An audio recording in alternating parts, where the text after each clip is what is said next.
It's been almost 6 months since the COVID outbreak was declared a global pandemic, even though for some of us it seems like 6 years. Yeah, I can understand that. We don't know how long this new way of life is going to last, and couples therapists are seeing some conflict developing within couples who are struggling with different levels of anxiety around staying safe during this extremely challenging time. Joining us live on Skype to talk about how to manage this, our relationship guru, Dr. Kirsten Lynn-Steele. Kirsten, nice to see you.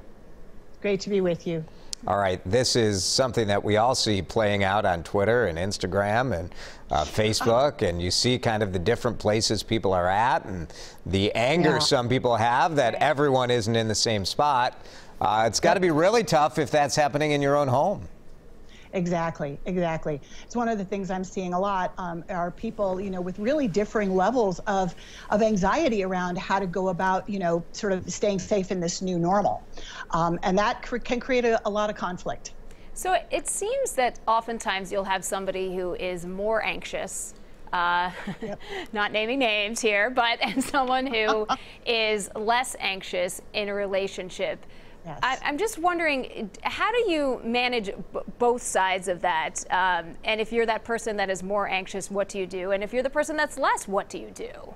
Yes. So the most important thing, I think, just right off the bat is just sort of opening a space to have a conversation about this. One of the things that I think really trips couples up is the fact that this is something new. Like we know, like some parents, for example, have to hold their children's hands really tightly all the time, whenever they're on sidewalks. Other parents let them go. Again, there's a wide variety of ways to be okay, but this pandemic gives us a whole new thing to manage and to worry about. So the first thing is to really sort of name that, in your relationship and say, we have different levels of worry about how to stay safe, like how much to wipe things down, or how many, it's okay to go into the grocery store once a week, but maybe not 3 times a week, and when we go to if we go to the beach, how far away do we sit from other people?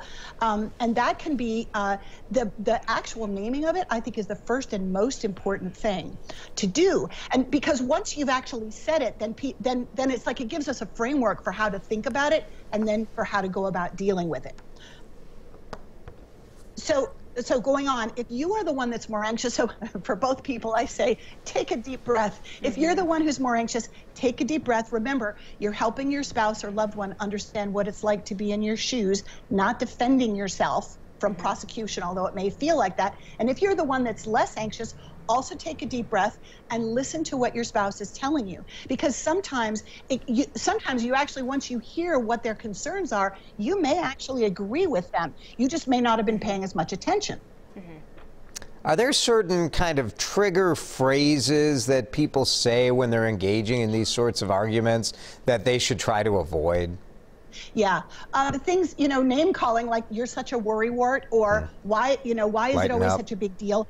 Any sort of dismissive phrase is going to be really hurtful to the other person, because what you're saying is, I don't care about what your concerns are. And this, we're in this, what we call, the literature calls a shared traumatic reality, right, for therapists and their clients. Like, we're all in this together, and it is a traumatic, it's like a slow moving train wreck and hurricane all sort of mixed in together. And so if one person dismisses the other person's worries about that, that can be really hurtful and damaging to the relationship. And then sometimes it's hard, especially during these times, if you are worried or you are feeling stressed, to sort of remember that kindness and that patience can go a long way. Yes. So acceptance of one another is such a big thing. Being kind, being accepting, understanding that, the other person, much as you love them, however many years you've been with them, you can't really know what it's like to be in their shoes. And so that's where the conversation is so important. And being loving, being grateful for the fact that you have a loving spouse, that's, even if it's a very anxious spouse, that can go a long way towards healing these rifts. That's right. And helping you figure out how to go forward. Kirsten, thank you. Yeah, thanks. Take care, you guys.